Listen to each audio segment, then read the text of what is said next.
नमस्कार दोस्तों, आज सभी को एक और नई कहानी सुनाती हूँ।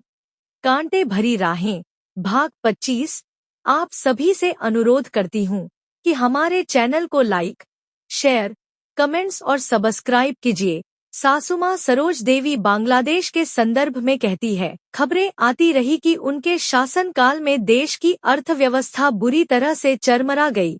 देश पर विदेशी कर्ज बहुत बढ़ गई, महंगाई दर और बेरोजगारी बढ़कर चरम पर पहुंच गई, जिस कारण युवाओं में असंतोष बढ़ती चली गई।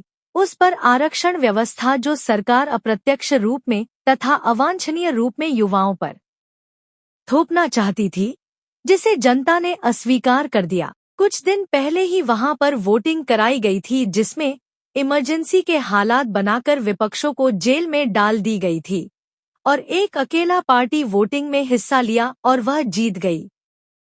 इस तरह से वहां पर निरंकुश सरकार की गठन की गई। सरकार ने सोची थी कि हालात को अपने नियंत्रण में लेकर शासन व्यवस्था चलाएंगी, चला भी रही थी, मगर हालात कुछ इस तरह कठोर बन गई जो जनता को मंजूर नहीं थी। ऐसे में जनता ने विद्रोह कर दिया। विश्व इतिहास में यह कोई नई कहानी नहीं है।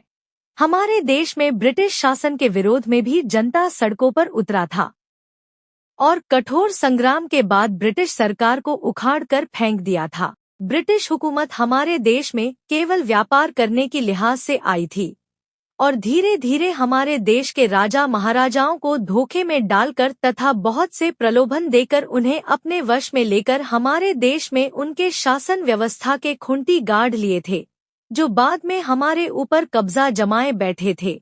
और धीरे धीरे उनके शासन व्यवस्था भी अत्याचारी और दमनकारी तानाशाही शासन व्यवस्था में परिवर्तित हो गई थी, जिस कारण हमारे देश के लोगों के मन में क्रांतिकारी भावनाओं को जागृत किया था और देशवासियों के कठोर संग्राम और बलिदान के जरिए उन ब्रिटिश हुकूमत को उखाड़कर फेंका। मगर आज हमारे देश की परिस्थितियां कैसी है, उस पर भी हमें थोड़ा चिंतन करने की आवश्यकता जरूर है।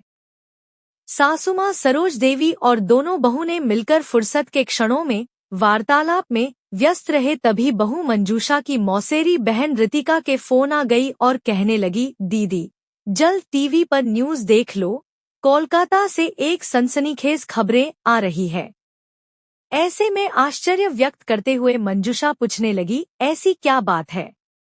जवाब में रितिका कहती है, कल रात को कोलकाता के एक सरकारी अस्पताल में एक महिला डॉक्टर के ऊपर कथित अत्याचार के बाद उसे मार दिया गया। खबरें देखने पर पता चल जाएगी।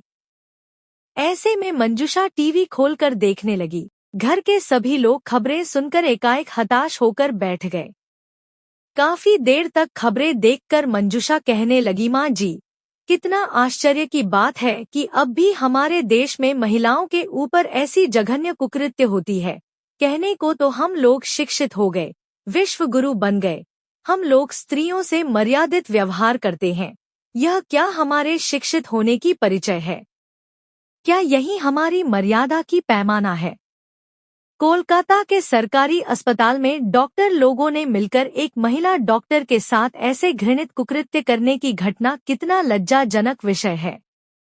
जिस तरह से उसके साथ हैवानियत की गई है, यह एक अकेले आदमी के द्वारा संभव नहीं हो सकता। इसके पीछे बाहरी लोगों के साथ साथ अस्पताल के डॉक्टर्स तथा अस्पताल प्रशासन के मिलीभगत जरूर है, तभी ऐसा कृत्य कर पाना संभव है। समाप्त। कहानी के अगले भाग के लिए हमारे साथ बने रहिए। धन्यवाद।